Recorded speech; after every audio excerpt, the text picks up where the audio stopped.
അമേരിക്കയും ഇന്ത്യയും തമ്മിലുള്ള താരിഫ് തർക്കങ്ങളും വിദേശ നയത്തിലെ പുതിയ സംഭവ വികാസങ്ങളും സംബന്ധിച്ച് കേന്ദ്ര സർക്കാർ പ്രതിനിധികൾ ഇന്ന് പാർലമെന്ററി സ്റ്റാൻഡിംഗ് കമ്മിറ്റിക്ക് മുമ്പാകെ വിശദീകരണം നൽകി.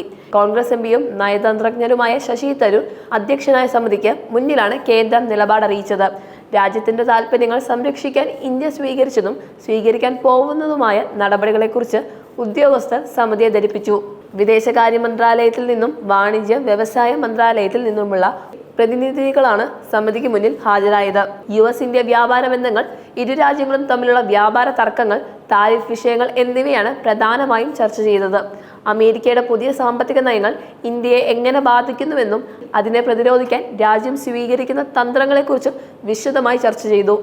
അമേരിക്ക ഇന്ത്യക്കെതിരെ ഏർപ്പെടുത്തിയ ഇരട്ട ഉപരോധങ്ങൾ ഒരു ഭൗമരാഷ്ട്രീയ മത്സരത്തിലേക്ക് വഴി തുറന്നതായി വിദേശകാര്യ മന്ത്രാലയം കമ്മിറ്റി അറിയിച്ചു.